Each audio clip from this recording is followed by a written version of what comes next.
إلا الله وحده لا شريك له وأشهد أن محمدا عبده ورسوله أما بعد فإن خير الحديث كتاب الله وخير الهدي هدي محمد صلى الله عليه وسلم وشر الأمور محدثاتها وكل محدثة بدعة وكل بدعة ضلالة وكل ضلالة في النار.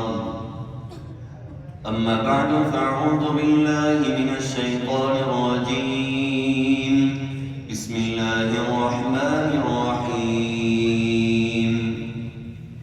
يا أيها الذين آمنوا اتقوا الله حق تقاته ولا تموتن إلا وأنتم مسلمون.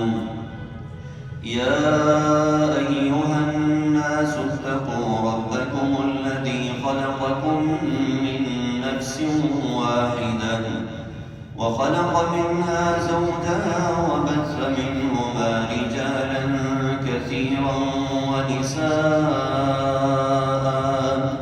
واتقوا الله الذي تساءلون به والأرحام إن الله كان عليكم رقيبا.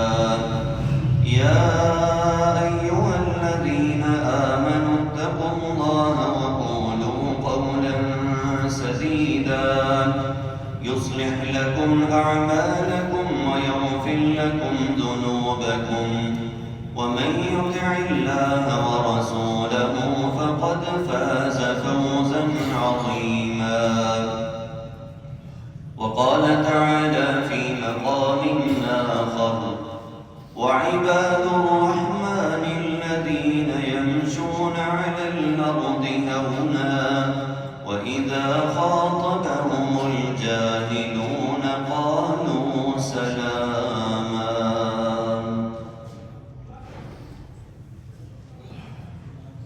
عباد الرحمن کی صفات گزشتہ دو خطبات جماعت سے آپ کے گوشے گزار کی ہیں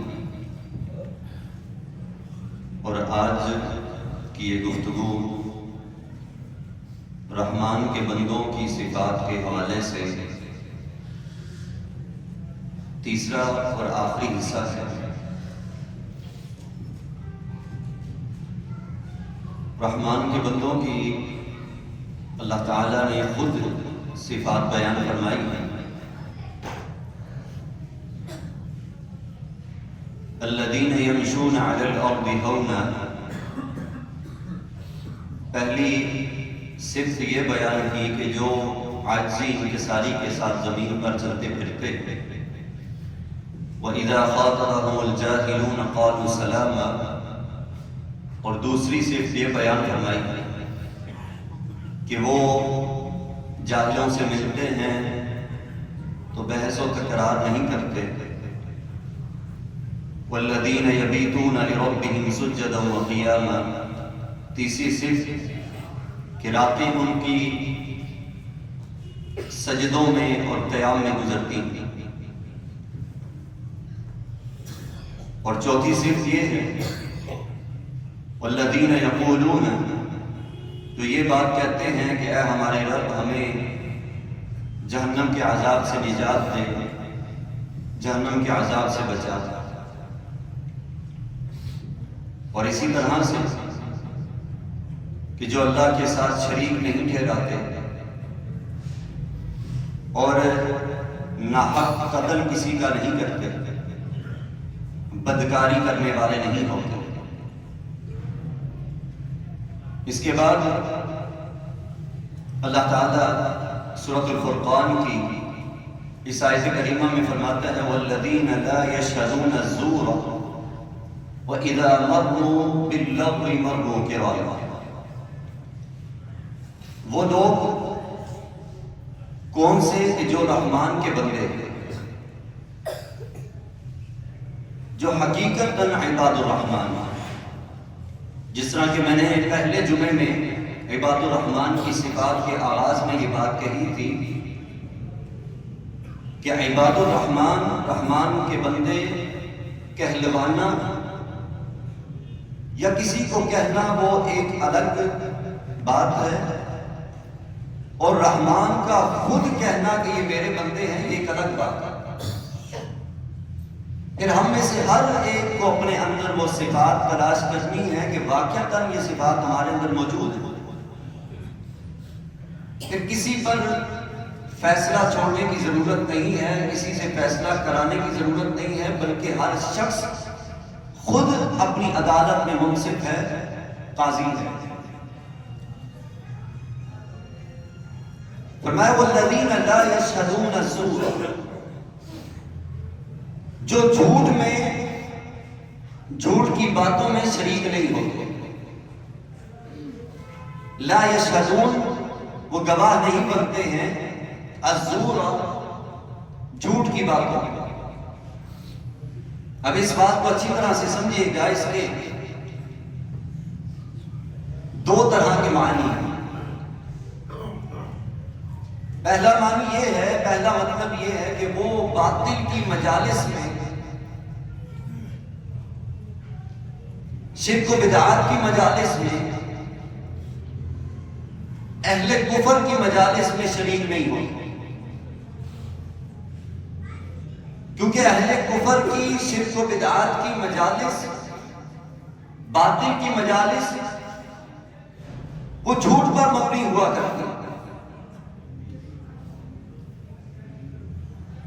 اس کو کیسے سچ مانا جا سکتا ہے کہ جو سچے رب کو نہیں پہچان سکتا۔ اور اسی طرح سے لہو و لعب کی، کھیل تماشے کی، وقت کے ضیاع کی مجالس، الزام تراشیوں کی، غیبتوں کی مجالس، فحاشی اور بدکاری کی مجالس،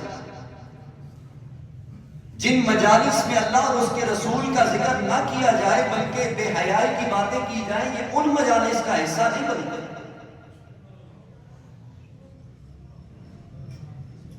اور اسی طرح سے کہ جن مجالس میں اللہ کی آیات کا مذاق بنایا جائے، اللہ کی آیات کو جھٹلایا جائے، اللہ کی آیات کا رد کیا جائے، چاہے کہ وہ مسلمانوں کی ہی مجالس کیوں نہ ہو، یہ ان مجالس میں بھی شریک نہیں ہوتے۔ جس طرح کہ اللہ تعالیٰ نے قرآن میں فرمایا ہے، سورہ آل عمران کی آیت نمبر 68 میں، وَإِذَا رَأَيْتَ الَّذِينَ يَخُوضُونَ فِي آيَاتِنَا فَأَعْرِضْ عَنْهُمْ، اگر تو ان لوگوں کو دیکھے کہ جو ہماری آیات کے ساتھ یہ سلوک کرتے ہیں، وہ ہماری آیات کے ساتھ کھلواڑ کرتے ہیں، فَأَعْرِضْ عَنْهُمْ، تو ان سے اعراض کر دے، ان سے منہ پھیر دے، حَتَّى يَخُوضُوا فِي حَدِيثٍ غَيْرِهِ، یہاں تک کہ وہ اس بات کو چھوڑ کر کسی اور بات کی طرف نہ آ جائے۔ آج ہماری مجالس ہیں، کچھ انجانے میں اور کچھ عمداً جان بوجھ کر اللہ کی آیات کے ساتھ مذاق کیا جاتا ہے، اور ہوتی مسلمانوں کی مجالس، وہ کس صورت میں؟ میں ایک دو مثالیں دے کر بات آگے بڑھاتا ہوں۔ کسی مجلس میں بیٹھے ہیں، سنت رسول ہے، شلوار ٹخنوں سے اوپر رکھنا بات ہو رہی ہے، اور اس کو مذاق بنایا جا رہا ہے، طرح طرح کے الفاظ کے ساتھ۔ اب لازم نہیں ہے کہ غیر مسلم ہی ہو تو وہ اللہ کی آیات کا مذاق بنائے، مسلمان بھی انجانے میں یا عمداً جان بوجھ کر وہ اللہ کی آیات، اللہ کے رسول کی احادیث کا مذاق بنائے۔ اور اللہ فرماتا ہے رحمان کے بندوں کی صفات میں سے صرف یہ ہے، والذین لا یشہدون الزور، وہ جھوٹ کی باتوں میں گواہ نہیں بنتے۔ اور دوسرا معنی اس کا یہ ہے کہ گواہی جو حقیقی طور پر گواہی دی جاتی ہے، اس صورت میں ایک اس کا معنی یہ بنتا ہے لا یشہدون الزور سے مراد یہ ہے لا یشہدون بالزور، یعنی کہ وہ جھوٹی گواہی نہیں دیتے. اور دوسرا معنی یہ ہے لا یشہدون شہادت الزور، وہ جھوٹ پر جو معاملہ ہوتا ہے اس پر گواہ نہیں بنتے. اور آج ہمارا معاشرہ ہمارے گھر سے لے کر ہمارے گلی محلوں سے لے کر ہمارے تھانے کچہری کا معاملہ، ہماری عدالتیں، ہر جگہ پر جھوٹی گواہیاں بک رہی ہوتی. جھوٹی گواہیاں دے کر ایک ایسے شخص کو پابند سلاسل کر دیا جاتا ہے کہ جس کا کوئی جرم نہیں ہوتا. جھوٹی گواہیاں دے کر ایک عام شہری کو اذیتیں دی جاتی ہیں، دلوائی جاتی ہیں. اور کہتے کیا ہے، سینے پہ ہاتھ مار کے اور بڑے فخر کے ساتھ میں مسلمان ہوں، میں سنی مسلمان ہوں، میں سید ہوں. کس بات کا سنی مسلمان، کس بات کا سید ہے؟ رحمان کے بندوں کی صفات میں سے یہ صرف نہیں اپنا سکتا والذین لا یشہدون الزور، جو کہ جھوٹی گواہی نہیں دینے والے. عبد الرحمن بن ابی بکرہ بیان کرتے ہیں اپنے والد سے، سید مسلم کتاب الایمان حدیث نمبر 259 ہے. نبی کریم علیہ السلام نے فرمایا الا انبئکم باکبر الکبائر، سید بخاری کے اندر، جامع ترمذی کے اندر، سید مسلم کے اندر یہ احادیث موجود ہیں ایک دو الفاظ کے کمی اور اضافے کے ساتھ. الا انبئکم باکبر الکبائر، میرے صحابہ میں تمہیں کبیرہ گناہوں کے متعلق نہ بتاؤں؟ تو آپ نے کیا 3 مرتبہ یہ فرمایا، ثلاثاً 3 مرتبہ فرمایا الا انبئکم باکبر الکبائر، میں تمہیں کبیرہ گناہوں کے متعلق نہ بتاؤں؟ صحابہ نے کہا اللہ کے رسول ضرور بتائیے. فرمایا الاشراک باللہ، اللہ کے ساتھ شرک کرنا سب سے بڑا گناہ، وعقوق الوالدین، والدین کی نافرمانی کرنا، وشہادت الزور، اور جھوٹی گواہی دینا، یا پھر یوں کہا قول الزور، جھوٹی بات کرنا. آج ہم بڑے آرام سے جھوٹی گواہی دے کے بیٹھ جاتے ہیں. اور صحابی کیا بیان کرتے ہیں، وَكَانَ رسول اللہ صلی اللہ علیہ وسلم متکئن، نبی کریم علیہ السلام نے 3 مرتبہ سوال کیا الا انبئکم باکبر الکبائر، میں تمہیں کبیرہ گناہوں کے متعلق نہ بتاؤں؟ آپ ٹیک لگا کر بیٹھے ہوئے تھے، متکئن، تکیے کے ساتھ آپ ٹیک لگا کر بیٹھے تھے یا دیوار کے ساتھ. فجلس فما زال يكررها حتى قلنا لیتہ سکت. رسول اللہ صلی اللہ علیہ وسلم ٹیک لگا کر بیٹھے تھے، یہ کبائر گناہ بیان کرنے کے بعد آپ علیہ السلام نے ٹیک چھوڑ دی، سیدھے ہو کر بیٹھ گئے اور آپ تکرار کے ساتھ بار بار اس بات کو دہرانے لگے، اسے ریپیٹ کرنے لگے. کس بات کو؟ الاشراک باللہ وعقوق الوالدین وشہادت الزور، اللہ کے ساتھ شرک کرنا، والدین کی نافرمانی کرنا، جھوٹی گواہی دینا. دوسری حدیث کے صحیح بخاری کے الفاظ یہ ہیں، ایک یہ بھی بات ساتھ شامل فرمائی، کسی جان کو ناحق قتل کرنا. صحابی کہتے ہیں اللہ کے رسول نے اتنا دہرایا اس بات کو، اتنا دہرایا حتی قلنا، یہاں تک کہ ہم یہ خواہش کرنے لگے، ہم یہ سوچنے لگے، یہ خواہش کرنے لگے لیتہ سکتا، اے کاش رسول اللہ صلی اللہ علیہ وسلم اب خاموش ہو. جو صحابہ نبی علیہ السلام کی زبان رسالت سے الفاظ سننے کے لیے تڑپا کرتے تھے کہ آپ کب بولیں گے، ہمارے کان آپ کی میٹھی آواز کو سنیں. لیکن یہ معاملہ ایسا تھا، کہتے ہیں کہ ہم کہنے لگے کاش رسول اللہ صلی اللہ علیہ وسلم خاموش ہو جائے. اس کی وجہ کیا تھی؟ وجہ یہ تھی کہ نبی کریم علیہ السلام کبیرہ گناہوں کا ذکر کر رہے تھے، جن میں سے ایک یہ تھا جھوٹی گواہی پر۔ وَإِذَا مَرُّوا بِاللَّغْوِ مَرُّوا كِرَامًا، کراما کریم سے ہے، جس کا اصل معنی ہے کہ اپنی اقسام میں سے نہایت ہی عمدہ اور سب سے بہترین، یعنی کہ نرمی اختیار کرنا۔ رحمان کے بندوں کی صفات میں سے ایک یہ بھی ہے کہ وہ بیہودہ لہو و لعب، فضول کی مجالس میں شریک تو نہیں ہوتے، لیکن جب ایسی مجالس کے پاس سے گزرنا پڑ جاتا ہے، وَإِذَا مَرُّوا بِاللَّغْوِ، لغو کاموں کو دیکھتے ہیں، گزرتے ہیں، وہاں سے گزرنا پڑ جاتا ہے، مَرُّوا كِرَامًا، تو بڑے اچھے انداز کے ساتھ وہ سر جھکا کے نکل جاتے ہیں، وہ اس میں شریک بھی نہیں ہوتے، اور ہر جگہ پر بحث تکرار کی نوبت نہیں بناتے، ہر جگہ پر لڑائی جھگڑے کا کام نہیں کرتے۔ یہ رحمان کی صفات میں سے، اور اللہ قرآن میں فرماتا ہے۔ اب یہاں پر ایک بات سمجھ لیجئے، اس کا مطلب یہ نہیں ہے کہ دعوت سے منع کر دیا گیا ہے۔ دعوت دینا، کسی کو سمجھانا، نیکی کا حکم دینا، برائی سے روکنا، یہ ایک الگ چیز ہے، لیکن جہاں پر بندہ دیکھتا ہے یہ کام ہو رہے ہیں تو وہاں پر جا کے بیٹھتا نہیں ہے، شریک نہیں ہوتا۔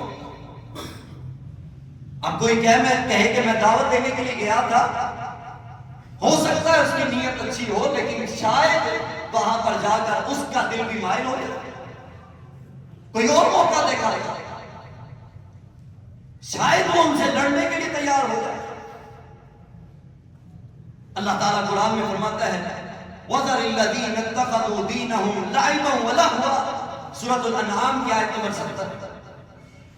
اے نبی، ان لوگوں کو چھوڑ دے جنہوں نے اپنے دین کو کھیل اور تماشا بنا لیا، اپنے دین کو کھیل اور تماشا بنا لیا۔ آج کوئی کہہ سکتا ہے، انکار کر سکتا ہے کہ ہماری مجالس کے اندر محمد عربی صلی اللہ علیہ وسلم کا دین کھیل اور تماشا نہیں بنا ہوا، ہم نے خود بنایا ہوا، ہماری مجالس میں بنا ہوا ہے۔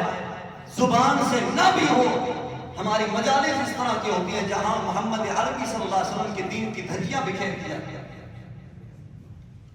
اور اگلی صرف کیا بیان فرمائی ہے، والذین اذا ذکروا بآیات ربہم لم یخروا علیہا صما وعمیانا، جب ان پر رب کے قرآن کی آیات پڑھی جاتی ہیں، تلاوت کی جاتی ہیں، لم یخروا علیہا صما وعمیانا، وہ گنگے اور اندھے بن کر گر نہیں پڑتے۔ مطلب کیا ہے، جو آج تک ہمیں کچھ وقت تک کے لیے تو سمجھنے نہیں دیا گیا، اور جب شعور آنا شروع ہوا، سمجھنے لگے، تو ہماری مصروفیات ایسی، قرآن کیا اثر کرے گا، کیا پتا ہمیں کہ مصلی رسول پر جو آیات تلاوت ہو رہی ہیں اس میں رب ہم سے کیا خطاب ہے۔ بس آنکھیں بند کر کے، نماز کی جلدی ڈال کے، قرآن کی آیات کو بھی یوں ہی بس ایک کان سے سنا دوسرے کان سے نکال دیا۔ یہ ہے اس آیت کا مطلب کہ گونگے اور اندھے بن کر اللہ کے قرآن کی آیات سن کے ایسے نہیں گر پڑتے، بلکہ وہ رب کے قرآن کو سنتے ہیں، پڑھتے ہیں، سمجھتے ہیں، اور جب سمجھ میں آ جایا کرتا ہے نا، تو رب کبریا کی قسم ہے، یہ ہو نہیں سکتا ہے تلاوت ہو رب کے قرآن کی اور آنکھیں نم نہ ہو۔ جب سمجھ کے پڑھا جائے، سمجھا ہوا ہو، پھر سنا جائے، یہ ہو نہیں سکتا ہے۔ تلاوت دنیا کی عظیم ترین کتاب کی ہو رہی ہو اور انسان کی آنکھوں سے آنسو نہ بہے۔ اگر سمجھ کے پڑھا جائے، یہ ممکن نہیں ہے کہ رب جو خطاب کر رہا ہو، کیا لوگوں تم نے میرے سامنے پیش ہونا ہے، پھر تمہاری ساری زندگی کے ایک ایک پل کا حساب میں تم سے لوں گا۔ ہو نہیں سکتا ہے کہ انسان کی آنکھیں نہ چھلک پڑے۔ لیکن آج ہمیں ایسی جگہ پر لا کے کھڑا کر دیا گیا ہے کہ کہنے والا یہاں تک کہتا ہے میں قسم کہتا ہوں قرآن کو سمجھ کے پڑھنا ضروری نہیں ہے، نعوذ باللہ من ذالک۔ قرآن کیا کہتا ہے؟ سورۃ النساء کی آیت نمبر 82 ہے، عباد الرحمن کی صفات ہے کہ وہ قرآن کو سمجھتے ہیں، اس کا فہم حاصل کرتے ہیں، ترجمے کے ساتھ پڑھتے ہیں، پھر جب سنتے ہیں پڑھتے ہیں تب جا کر یہ اللہ کا فرمان ان پر پھر آتا ہے کہ جب ان کے سامنے قرآن کی آیات تلاوت کی جاتی ہیں تو ان کا ایمان بڑھ جائے گا۔ انما المؤمنون الذين اذا ذكر الله وجلت قلوبهم، ان کے دل کانپ اٹھتے ہیں، ان کے جسموں پر کب کبھی طاری ہو جاتی ہے۔ وجلت قلوبهم واذا تليت عليهم آياته زادتهم ایمانا، رب کے قرآن کو سن کے ان کا ایمان بڑھتا ہے، کم نہیں ہوتا۔ سورۃ النساء کی آیت نمبر 82 میں اللہ فرماتا ہے افلا یتدبرون القرآن، یہ قرآن پر غور کیوں نہیں کرتے، یہ قرآن کو سمجھتے کیوں نہیں؟ یتدبرون تدبر سے ہے، یہ غور و فکر کیوں نہیں کرتے، قرآن سمجھتے کیوں نہیں ہے؟ اور آج کا یہ خبیث انسان، مجھے تو اس سے کم لفظ نہیں مل رہا، اس کے اوپر کے الفاظ یہ ہے، یہ خبیث الفطرت، یہ مولوی جو ہے یہ کہتا ہے کہ قرآن کو سمجھ کے پڑھنے کی ضرورت کوئی نہیں۔ مجھے ایمانداری کے ساتھ بتائیے رب کا قرآن سچا ہے یا یہ ملا سچا ہے؟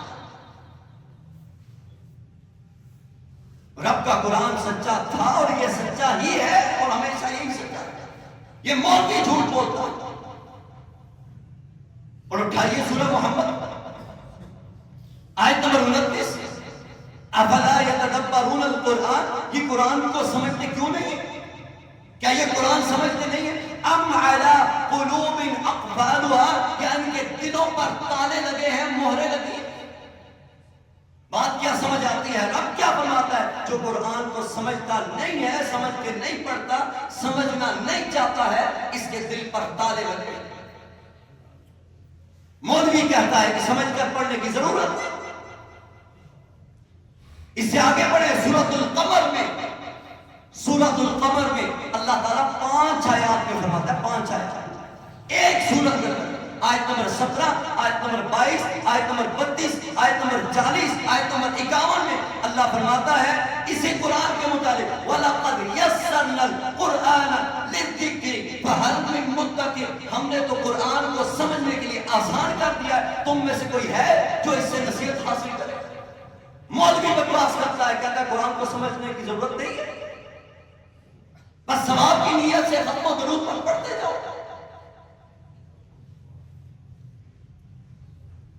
اللہ قرآن میں فرماتا ہے رحمان کے بندے وہ ہیں جو قرآن سمجھتے ہیں، سمجھ کر پڑھتے ہیں، تب جا کے ان کے دلوں پر یہ اثر کرتا ہے۔ اللہ کے بندوں کیوں نہیں سمجھتے ہو؟ اس قرآن کو عربی سمجھنے والے عرب لوگوں میں سے ابو جہل نے نہیں سنا تھا، ابو لہب نے نہیں سنا تھا، عتبہ شیبہ نے نہیں سنا تھا، لیکن کیوں نہیں اثر ہوا؟ وہ غور کرنا ہی نہیں چاہتے تھے، سمجھنا ہی نہیں چاہتے تھے۔ لیکن وہ حبشے سے آیا، مارے کھاتا ہوا، بکتا بکاتا ہوا، مدینہ الرسول میں آیا، سیاہ رنگت ہے، چپٹی ناک ہے، گنگریانے بال ہے، مارے کھا کھا کر اتنی تکلیفیں دی گئی تھی، لیکن اس بلال حبشی نے سنا تھا، چند لمحوں کے اندر اللہ تعالیٰ نے کایا پلٹ دی، کیونکہ اس نے دل کے کانوں سے سنا۔ اور دوسری طرف یہ ابو جہل رات کو آتا، یہ مکہ کے 2-4 بڑے بڑے سردار جب محمد کریم صلی اللہ علیہ وسلم بیت اللہ میں کھڑے ہوتے، قیام کر رہے ہوتے، قیام میں قرآن کی تلاوت کر رہے ہوتے تھے، یہ وہاں پر سنا کرتے تھے، ایک دوسرے سے چھپ کے جایا کرتے، ایک رات دیکھ لیا، پھر ایک مرتبہ دیکھ لیا، پھر ایک مرتبہ دیکھ لیا، بہانہ کرتے رہے کہ میں اس کام سے آیا تھا، میں اس کام سے آیا تھا، بالآخر ایک دن کہہ پر پڑے، ایک دوسرے سے کہنے لگے یار رات کو نیند نہیں آتی ہے جب تک محمد کی زبان سے قرآن نہیں سن لیتے ہیں صلی اللہ علیہ وسلم۔ اور آج مولوی کہتا ہے قرآن کو سمجھ کر پڑھنے کی ضرورت نہیں۔ اللہ آگے کیا فرماتا ہے؟ والذین یقولون، یہ ہے رحمان کے بندے جو دعا کرتے ہیں تو یہ دعائیں کیا کرتے ہیں. اور مسلمانوں بدلو اپنی زندگی میں، اپنی دعاؤں کو بدلو.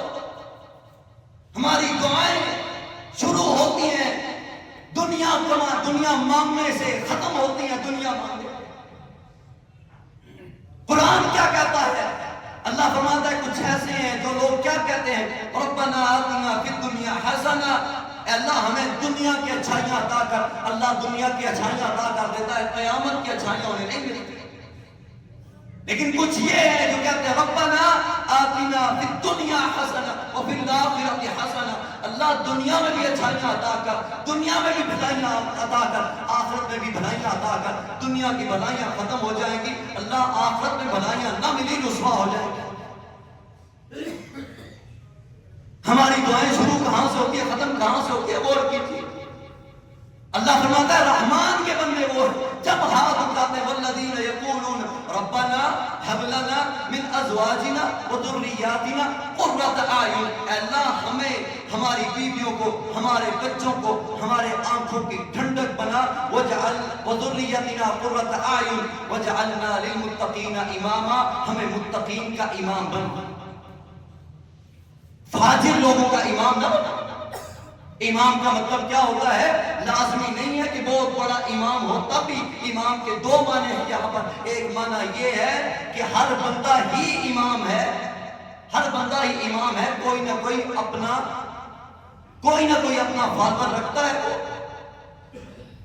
کوئی نہ کوئی اپنا چاہنے والا رکھتا ہے. جس طرح صحیح بخاری کی حدیث ہے، کتاب النکاح کی حدیث نمبر 5200، رسول اللہ صلی اللہ علیہ وسلم نے فرمایا کلکم راعٍ وکلکم مسئول عن رعیتہ، تم میں سے ہر ایک بندہ ذمہ دار ہے، ہر کوئی ذمہ دار ہے. نبی ابراہیم نے دعائیں کی تھی. آج ہم کہتے ہیں جی مولوی صاحب دعا کریں، پیر صاحب دعا کریں، تعویذ لے کر آؤ جی، وہاں سے دم کراؤ جی. اولاد ہے، بیٹا ہے، بیٹی ہے، بات نہیں مانتے ہیں، فرما برداری نہیں کرتے ہیں. دعائیں کیا کی تھی؟ ائمہ محدثین کہتے ہیں، حضرات صحابہ اکرام کہتے ہیں رب سے اولاد مانگو تو صرف بیٹا ہی نہ ایسے مانگو کہ اللہ بیٹا دے بیٹا دے، مانگو اس طرح مانگو جس طرح نبی ابراہیم نے اور زکریا نے مانگا تھا. ربی ہب لی من الصالحین، اللہ مجھے اولاد عطا کر لیکن نیک عطا کر. زکریا علیہ السلام کیا کہتے ہیں؟ ہنالک دعا زکریا ربہ قال ربی ہب لی من لدنک ذریۃ طیبہ، اللہ مجھے اولاد عطا کر تو پاک اور پاکیزہ اولاد عطا کر. ہم بعد میں گلے شکوے کرتے ہیں ہماری اولاد فرما بردار نہیں ہے، ہماری اولاد فرما برداری نہیں کرتی ہے، بات نہیں مانتی ہے، بیٹا بات نہیں سنتا ہے، بیٹی بات نہیں سنتی ہے. دعائیں ہماری کیا ہے؟ اللہ میرے بیٹے کا مستقبل اچھا ہو جائے، اچھی پڑھائی ہو جائے، اس کی اچھے کالج میں ایڈمیشن ہو جائے، اس کے آنے والا مستقبل اچھا ہو جائے، نوکری اچھی لگ جائے، تنخواہ اچھی ہونی چاہیے. اللہ کہتے ہیں دے دوں گا سب کچھ جو مانگے گا، لیکن یاد رکھنا جو تجھے یہاں بھی ضرورت ہے کل قیامت کے دن بھی ضرورت ہے وہ نہیں دوں گا. اس سورۃ الفرقان کے آخری 2 رکوع پڑھیے گا، آخری 2 آیات، اولئک یجزون الغرفۃ بما صبروا ویلقون فیہا تحیۃ وسلاما خالدین فیہا حسنت مستقرا ومقاما. اللہ فرماتے ہیں یہ لوگ ہیں جنہیں اللہ بلند مقام عطا کرے گا، بلند ٹھکانے عطا کرے گا جنتوں کے اندر. وَيُلَقَّوْنَ فِيهَا تَحِيَّةً وَسَلَامًا، جو کچھ انہوں نے دنیا میں کمایا ہے وہاں پر جائیں گے، استقبال ہوگا تو فرشتے کھڑے ہو کر انہیں سلیوٹ کریں گے اور سلام پیش کریں گے. قُلْ مَا يَعْبَأُ بِكُمْ رَبِّي، اللہ فرماتا ہے نبی نے کہو انہیں بتاؤ کہ رب تمہاری پرواہ نہیں کرتا ہے. لَوْلَا دُعَاكُمْ، اگر تم رب سے دعا نہ کرو اللہ کو کوئی پرواہ نہیں. فَقَدْ كَذَّبْتُمْ فَسَوْفَ يَكُونُ لِزَامًا، تو یاد رکھنا اگر تم نے رب کو جھٹلا دیا تو عنقریب ایک ایسا عذاب جو چمٹ جانے والا عذاب ہے وہ تمہیں آ جائے گا. دعا کرتے ہیں ہم، دعائیں مانگتے ہیں اولاد کے مستقبل کی، اللہ کے لیے اپنی سوچ کا زاویہ بدلیے. ہماری سوچیں یہاں تک محدود ہیں. بیٹے کو اچھی پڑھائی کروا دی، اچھا پڑھا دیا، اس کا داخلہ اچھے کالج یونیورسٹی میں ہو گیا، پڑھ لکھ گیا، اچھا اچھی نوکری مل گئی، کامیاب ہو گیا۔ اللہ فرماتا ہے نہیں، اٹھائیے سورۃ الشمس پڑھیے، والشمس وضحاها والقمر اذا تلاها۔ اللہ گیارہ قسمیں کھانے کے بعد فرماتا ہے قد افلح من زکاها، کامیاب وہ ہے جس نے اپنا محاسبہ کر لیا، تزکیہ کر لیا اس قرآن کے ذریعے، محمد کریم صلی اللہ علیہ وسلم کے فرمان کے ذریعے۔ آخری بات کرتا ہوں، اس لیے اگرچہ کچھ شوق نہیں انداز بیاں میرا، شاید کہ تیرے دل میں اتر جائے میری بات۔ ایک شخص نے اپنے بیٹے کو پڑھایا لکھایا، بڑا کچھ دیا، سب کچھ ادا کیا، سب کچھ دیا، باپ کس طرح مرگ پہ پڑا۔ آخری وقت ہے، بیٹے سے کہتا ہے بیٹا میرے پاس بیٹھ کر قرآن کی تلاوت کرو۔ بیٹا کہتا ہے ابا جان مجھے جو پڑھایا ہے نا اس کی کہو گے تو میں سارے سرٹیفکیٹ لے کر ڈگریاں لے کر بیٹھ جاؤں گا، اس کی تلاوت کر دوں گا، پڑھ دوں گا، لیکن قرآن نہیں پڑھا جائے گا۔ کہنے لگا بیٹا کیسی بات کرتا ہے، قرآن میرے پاس نہیں پڑھے گا۔ کہنے لگا ابا جان جو تعلیم آپ نے مجھے دلوائی ہے نا اس کے اندر دنیا جہان کی ہر طرح کی تعلیم موجود ہے، اس میں قرآن کی تعلیم نہیں ہے۔ اگر آپ نے مجھے قرآن کی تعلیم دلوائی ہوتی، قرآن کا فہم دیا ہوتا، آج میں آپ کے پاس بیٹھ کر قرآن کی تلاوت کرتا۔ بدلیے اپنی سوچ، دعا کریں اولاد کے حق میں، اپنے حق میں، جب بھی ہاتھ اٹھائیں ربنا آتنا فی الدنیا حسنہ وفی الآخرۃ حسنہ وقنا عذاب النار، اللہ ہمیں دنیا کی آخرت کی بھلائیاں عطا کر اور قیامت کے دن اللہ جہنم کے عذاب سے بچا۔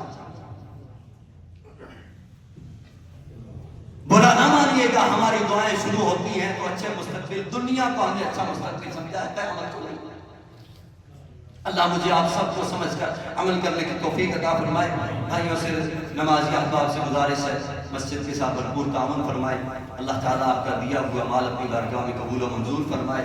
اور یہ بھی گزارش ضرور کروں گا کہ اس وقت دنیا سے بہت سارے علماء اٹھتے جا رہے ہیں۔ یہ پچھلے دنوں، آج سے 3-4 دن پہلے کی بات ہے، 2 دن اس بعد کہ ایک دن میں ایک ہی نام کے 2 علماء، ایک فیصل آباد کے، ایک آزاد کشمیر کے، عبدالعزیز علوی رحمہ اللہ، دونوں علماء ایک دن میں صبح ایک کی وفات ہوئی، شام کو دوسری۔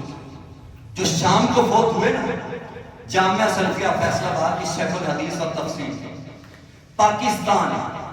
پاکستان کے اور برے صغیر کے وہ پہلے عالم ہیں کہ جنہیں یہ اعزاز ملا ہے۔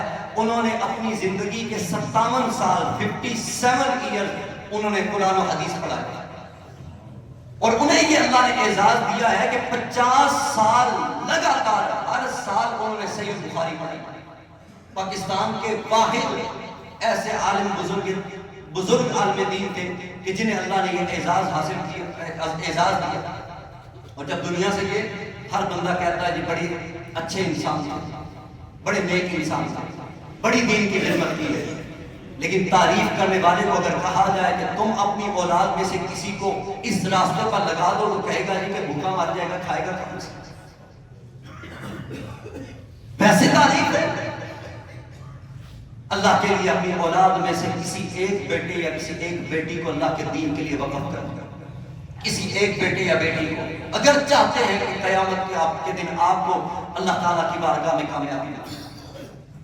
اللہ کے رسول علیہ السلام کی احادیث میں سے آپ نے فرمایا کہ قیامت کے دن یہ حافظ قرآن آئے گا، اللہ اس کے والدین کے سر پر ایسا تاج سجائے گا، اس کی چمک دمک دیکھ کر اللہ تعالیٰ ایسی مسند پر بٹھائے گا کہ انبیاء اور رسل بھی رشک کریں گے اس تاج کو دیکھ کے۔ اور پھر اس حافظ قرآن کو کیا کہا جائے گا؟ اقرا ورتقی، جو دنیا میں جس طرح تو قرآن پڑھتا تھا الحمدللہ سے لے کر والناس تک، الحمدللہ سے شروع کر والناس تک پڑھتا جا، جب تو والناس تک پہنچے گا تیرا مقام جنت میں اتنا بلند ہوگا۔ اپنی کامیابی کے لیے یہ گزارش کروں گا اللہ کا واسطہ دے کر اپنی اولاد میں سے ایک بیٹا یا ایک بیٹی کو ضرور وقف کریں، لیکن 2 باتیں ساتھ یاد رکھے گا، اس پر نظر نہ رکھے گا کہ یہ دنیا مجھے کتنی کما کے دے رہا ہے۔ اسے وقف کیا تو اللہ کے دین کے لیے وقف کیا ہے، اس سے دنیا کی کوئی کما لالچ نہ رکھے۔ وگرنہ اللہ ضائع کر دے. یہاں پر آپ کے محلے میں اس مسجد کے اندر بچے حفظ کر رہے ہیں. یہ انشاءاللہ ان کے میں بات بتانا بھی چاہتا تھا کہ حفظ کا بھی اور حفظ الحدیث کا، جو بچے زور کے بعد حدیث آپ کے سامنے پڑھتے ہیں وہ ویسے نہیں ہے. اس کا رزلٹ بھی انشاءاللہ اگلے ہفتے آپ وہاں پہ لگا ہوا دیکھیں گے. کل یا پرسوں تک لگا دیا جائے گا انہی 2-3 دنوں کے اندر. یہ بچے ان میں 15 سال سے اوپر کوئی بچہ نہیں ہے، سارے 15 سال سے نیچے.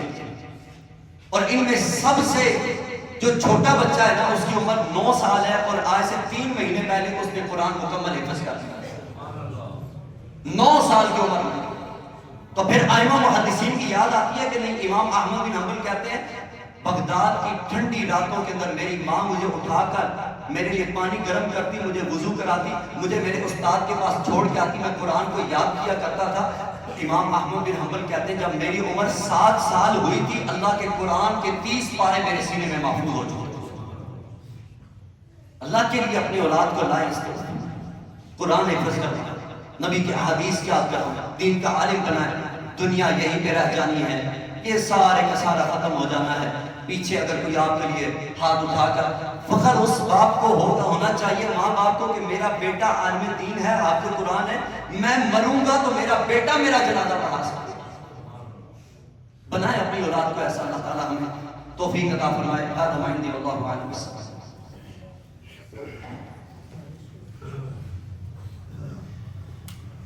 إن الحمد لله حمدا كثيرا طيبا مباركا فيه، والصلاة والسلام على أشرف الأنبياء والمرسلين نبينا محمد وعلى آله وصحبه أجمعين. اللہ سے دعا کریں اللہ تعالی ہم سب کو اپنی رحمت میں جگہ عطا فرمائے. اللہ تعالی ہم سب کے گناہوں کو معاف فرما. اللہ ہم سب کی خطاؤں کو معاف فرما، ہماری لغزشوں کو معاف فرما.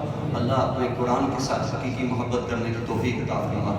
اپنے بندوں کی صفات کو اختیار کرنے کی توفیق عطا فرما. اللہ ہم گناہگار خطاکار ہیں، تیری رحمت کے طلبگار ہیں. اللہ ہمیں اپنے عذاب سے محفوظ فرما، اپنی رحمت میں جگہ عطا فرما.